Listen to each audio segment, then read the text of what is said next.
very, very lucky. We are known as the lucky country. And in this country, we do have freedom and we do have parliamentary democracy, sometimes a little too much parliamentary democracy if you turn on question time in Canberra. And as I was flying out of the nation's capital tonight, and I was very lucky to be able to get special leave to attend here, and my good friend Chris Hayes, who is a great friend of the Vietnamese community here in New South Wales, as the member for in the western suburbs of Sydney. He's also the Chief Whip, and he was able to give me leave, and he asked me to send his very best wishes to the conference tonight. But as I was flying out of Canberra and flying out over the great sparse land as I flew into Sydney, I couldn't help but realise how privileged I was to not only represent the southwest suburbs of Brisbane, but also the almost 20,000 people that I represent in Canberra from Vietnamese family connection. Representing the seat of Oxley in the Parliament is a great honour for me, but it's also a big privilege for me to represent so many of my Vietnamese friends. Many from Queensland which are here tonight, and when I was invited and encouraged by my good friend Mrs. Phung Nguyen and her brother Dr. Nguyen, who are here tonight, without hesitation I wanted to come along and show my support. Because as a representative, and as a state representative as Mr. Clark is, we have a duty and a responsibility to walk into parliaments, to walk into the media, through social media and also the mainstream media, to highlight the huge amount of abuses that are happening on human rights in Vietnam. If I've learned anything as a representative, firstly as a councillor in the Brisbane City Council, and now as a representative in the Federal Parliament, it's this. It's having conversations with literally hundreds and thousands of people who have fled Vietnam, who still have countrymen and women residing back home, and family and loved ones, who have had to share with me the trauma of leaving country, but also the trauma of losing loved ones by a brutal regime and a brutal communist dictatorship. Now, that is very important for the people that I represent to know that I am their representative. And I take that very seriously.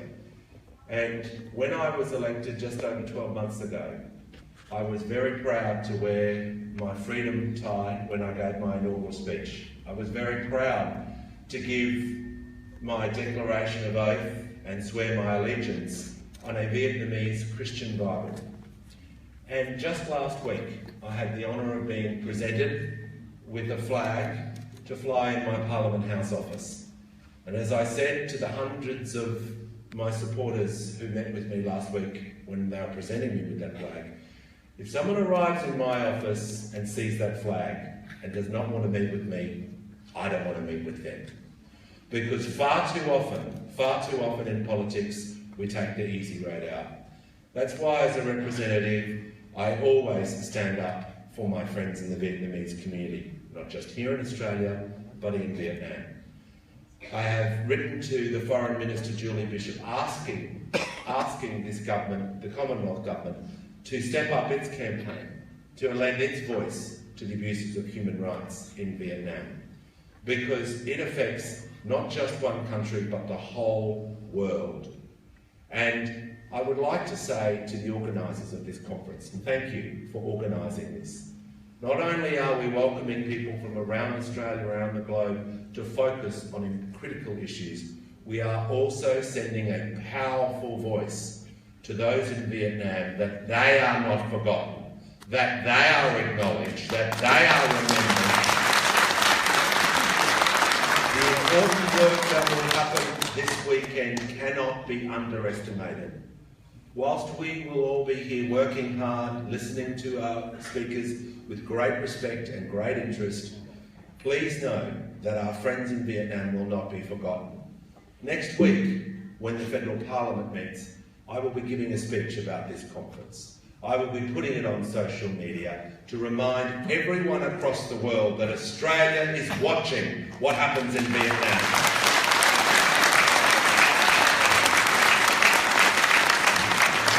importantly, Vietnam will hear a clear message out of this weekend that the government of Vietnam, illegitimate and unrepresentative it is on notice by everyone here in Australia and around the world. I know your organisation is new, being established back in May 2016, but you have achieved so much in 12 months. And please know that your friends in the National Parliament and from Bill Shorten and the Labor Party and bipartisan here tonight with Mr Clark from the New South Wales Conservative Government, we stand as one. We stand with you, by your side, and will continue to do so until we see a free and fair democratic Vietnam. Thank you so much for having me today. It's an honour, and I look forward to serving and supporting you for years to come.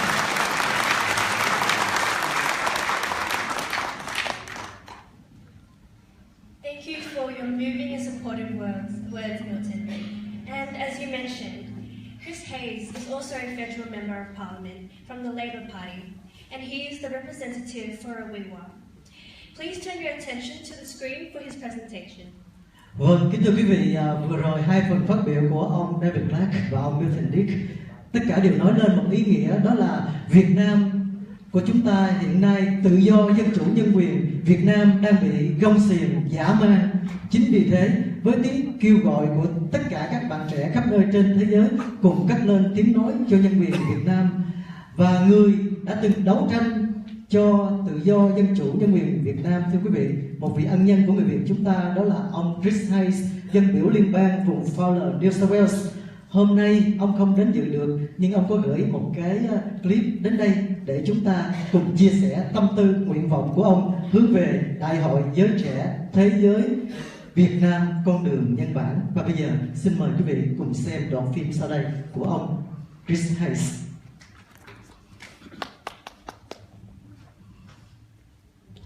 I'm sorry I'm not able to be with you today for your conference, particularly given this year's theme, Vietnam, Pathway to Humanity. It's always important to engage with young people. After all, you represent our collective futures. It's most heartening to see young people not taking human rights for granted, even though we live in a free and democratic country. This conference is your opportunity to express your support for human rights of others and appreciate the extraordinary role played by some brave young patriots in Vietnam who are clearly on the forefront of the human rights debate. In Vietnam today, bloggers, journalists, lawyers, religious leaders are being harassed, arrested, imprisoned, all for drawing attention to human rights violations. We see the Vietnamese government virtually suppressing any attempt by its citizens to exercise basic freedoms of speech or expression, or their rights for association and assembly. Marred by a judicial system that fails to operate without fear or favour, the Vietnamese people do not get a fair go in the courts. The severity of this situation has recently been highlighted by Human Rights Watch.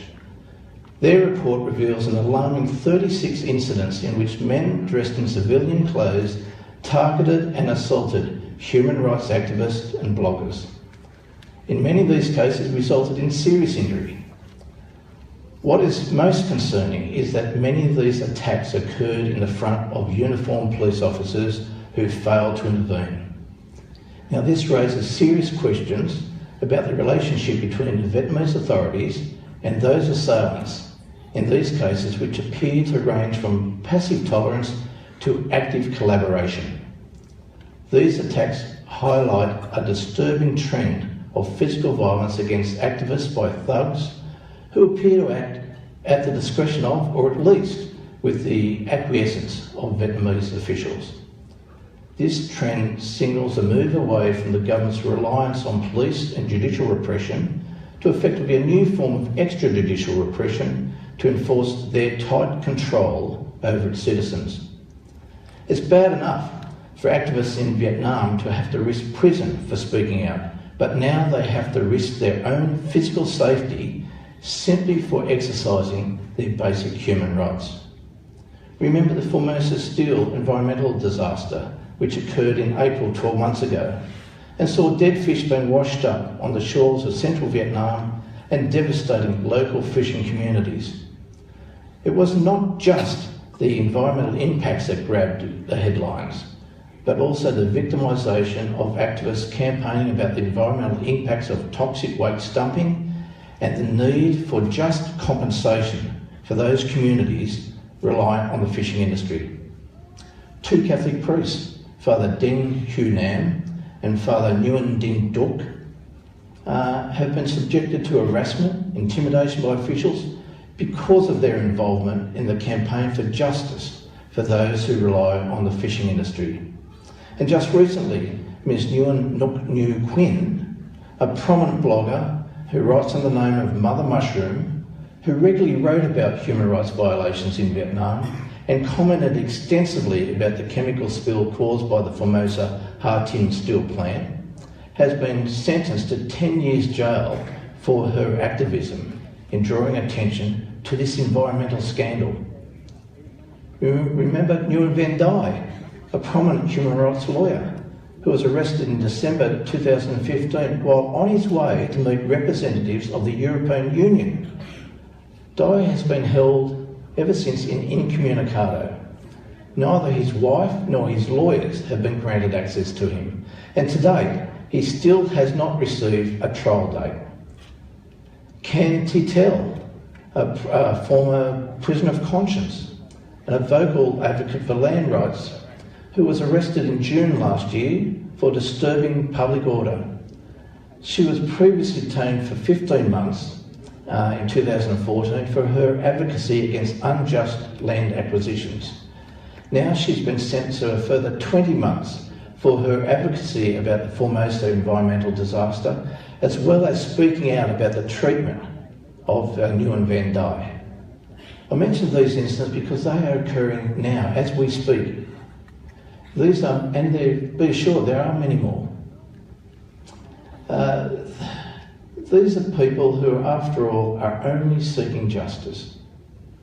And yet they're being physically beaten, harassed, threatened and imprisoned. These are brave men and women who take extreme risks in advocating for the human rights of others. When it comes to human rights, we all have a role. For those in Vietnam, the least we can do is to support those brave enough to stand up for human rights. Remember the words of the 18th century Irish philosopher Edmund Burke. The only thing necessary for evil to triumph is for good men to do nothing. Have a great conference, and I look forward to being briefed on your outcomes. Thank you.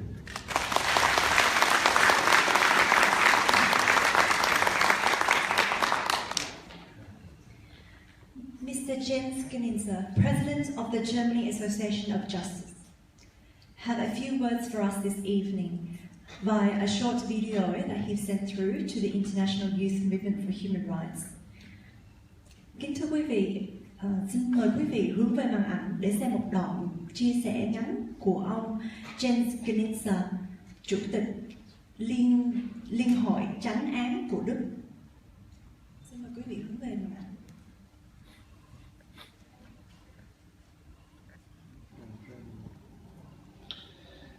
Dạ, hello. Hôm nay có một buổi nói chuyện với ông Genitzer. Ông ta là chủ tịch của Liên hội các chánh án ở Đức, và hôm nay không có dịp nói chuyện với ông Genitzer, và ông ta sẽ có vài lời đến các bạn trẻ trong phong trào giới trẻ vì nhân quyền Việt Nam, cũng như gửi đến các bạn những cái thông tin, những cái thông điệp mà ông ta sẽ là người hỗ trợ và giúp chúng ta về vấn đề nhân quyền. Và tôi sẽ quay qua để thấy ông Genitzer, ông ta phát biểu. Ja, meine Damen und Herren, ich freue mich, zu Ihnen sprechen zu können. Bin sehr stolz darüber, dass der Kontakt zu mir aufgenommen wurde und dass ich als Ansprechpartner gewählt wurde. Für den Deutschen Richterbund, dessen Vorsitzender ich bin, sind die Menschenrechte von besonderer Bedeutung. Wir verleihen deshalb auch in einem regelmäßigen Rhythmus den Menschenrechtspreis um Menschenrechtsaktivisten in den Ländern zu unterstützen, in denen die Menschenrechte leider nicht eingehalten werden. Dazu zählt auch Vietnam. Ich war vor rund 1,5 Jahren in Vietnam, ein sehr schönes Land, ein wunderbares Land mit freundlichen Menschen und einer uralten Kultur, die ich sehr schätze. Und insofern bin ich auch persönlich besonders darüber betrübt, dass in Vietnam nach wie vor die Menschenrechte leider nicht eingehalten werden und wir in diesem Jahr den Menschenrechtspreis an einen vietnamesischen Anwalt deshalb verleihen mussten. Ich freue mich, Sie in Ihrem wichtigen Anliegen, die Menschenrechte in Vietnam umzusetzen und durchzusetzen, unterstützen zu dürfen. Wir alle wissen, das wird ein langer Weg sein, aber ich bin der festen Überzeugung, dass sich der Freiheitswille der Menschen immer durchsetzen wird.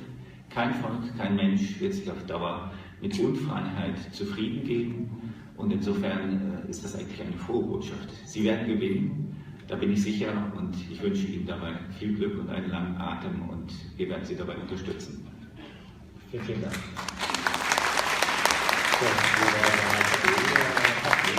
Lời cuối của ông Knisa và chúng ta đã thấy ông ta đã có những cái thông điệp đến những người bạn trẻ về vấn đề nhân quyền và ông ta đã gửi đến những cái thông điệp chúng ta là những con đường đấu tranh cho nhân quyền thì rất là dài, nhưng mà chúng ta chắc chắn không có quốc gia nào mà không có nhân quyền mà có hạnh phúc được.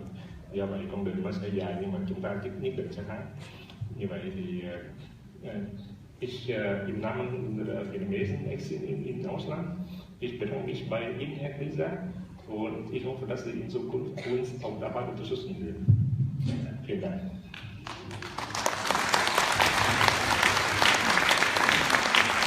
In his speech, Mr.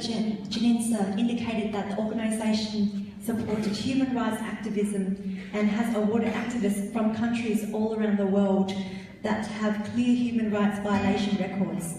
His organisation is considering giving human rights awards to some human rights activists from Vietnam. Finally, he wished the conference great success.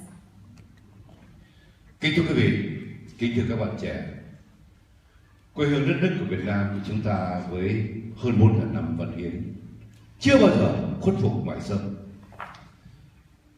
Lịch sử Việt Nam, ông cha của chúng ta đã từng chiến thắng giặc Hán, giặc Đường, giặc Tống, giặc Minh, rồi đến cả giặc Thanh. Trong lịch sử cận đại vào năm 1974, Hải quân Việt Nam Cộng Hòa đã không ở thế thủ mà đứng tại thế công để tấn công Cộng sản, cũng như Trung Quốc đã trên đảo Hoàng Sa, Trường Sa. Ngày hôm nay đứng trước hiểm họa diệt vong của đất nước, hơn lúc nào hết những người bạn trẻ ở trong và ngoài nước đã đến lúc chúng ta cần phải đứng lên để bảo vệ chủ quyền đất nước trước khi quá muộn. Đã đến lúc người Việt của chúng ta ở hải ngoại, ở trong nước triệu con tim hãy cùng một tiếng nói, hãy cùng một bước đi, vì chúng ta là dòng giống lạc hồng. Và đó cũng chính là nội dung của nhạc phẩm Triệu Con Tim, một tiếng nói, sáng tác của nhạc sĩ Trúc Hồ. Chúng tôi kính mời quý vị cùng nghe sau đây qua phần trình bày của các anh chị em ca nhạc sĩ tình nguyện trong buổi lễ khai mạc hôm nay với tên đệm đàn của bác sĩ Hoàng Trang.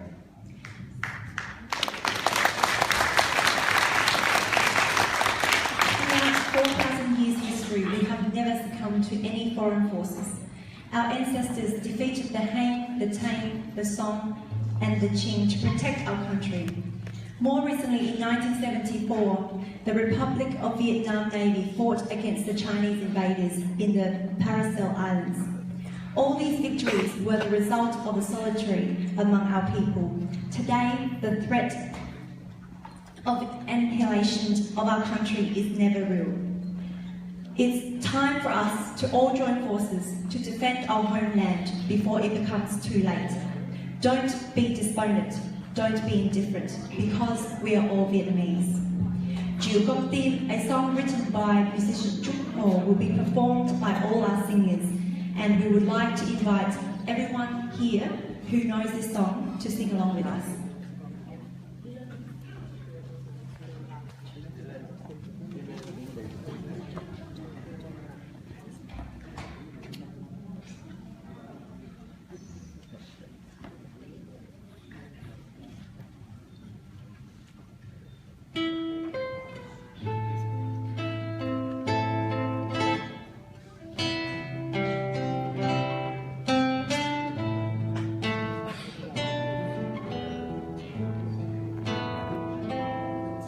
Từ phương xa nhìn về quê hương, đất nước tôi sau 4.000 năm, ai nan quan nay không còn, hoàng trường xa nay không còn, mẹ Việt Nam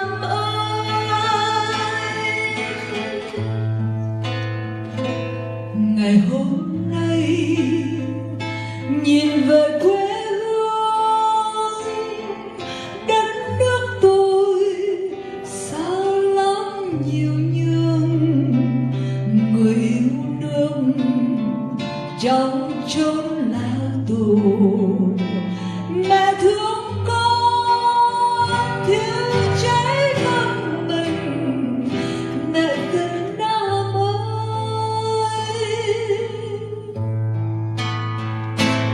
hãy biết yêu quê hương Việt Nam, hãy biết đau nỗi đau người dân. Ai năm quan hoặc trường xa 1.000 năm giặc phương Bắc, quê hương mình rồi sẽ ra sao? Hãy biết yêu quê hương Việt Nam, hãy đứng lên cho con dòng tiên, chưa còn ơ đừng còn ngờ, chưa còn tin của một tôi, chúng ta là dòng sông Lam Hồng. Ngày hôm nay nhìn về quê hương, đất nước tôi sau lắm nhiều năm, người yêu nước trong chốn lao tù, mẹ thương con tiêu cháy thân mình, mẹ Việt Nam đau. Bạn cùng tôi nhìn về quê hương, đất nước ta nay sẽ về đâu, người lầm than kẻ không nhà, người dân oan trên khắp mọi miền, mẹ Việt Nam đau. Hãy biết yêu quê hương Việt Nam, hãy biết đau nỗi đau người dân. Ai đã quan hoặc trường xa 1.000 năm giặc phương Bắc, quê hương mình rồi sẽ ra sao? Hãy biết yêu quê hương Việt Nam, hãy đứng lên cho con dòng tiên, đừng thở đừng làm ngơ, chưa còn tin cùng bước tới, chúng ta là dòng sông Lam Hồng. Hãy biết yêu quê hương Việt Nam, hãy biết đau nỗi đau người dân. Ai đã quan hoặc trường xa 1.000 năm giặc phương Bắc, quê hương mình rồi sẽ ra sao? Hãy biết yêu quê hương Việt Nam, hãy đứng lên cho con dòng tiền, đừng thở đừng làm ngơ, chưa còn tin cùng bước tới, chúng ta là dòng sông Lam Hồng. Hãy là ngọn gió đổi thay, hãy là ngọn gió đổi thay,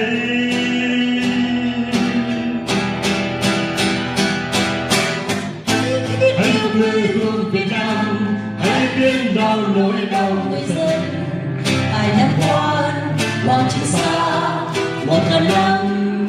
phương vắng, quê hương mình rồi sẽ ra sao. Hãy biết yêu quê hương Việt Nam, hãy đứng lên cho con dòng biển. Đừng thở, đừng làm ngơ, chiều con đi cùng bước tới, chúng ta là dòng sông Lam Hồng. Hãy biết yêu quê hương Việt Nam, hãy đứng lên cho con dòng biển. Đừng thở, đừng làm ngơ, chiều con đi cùng bước tới, chúng ta là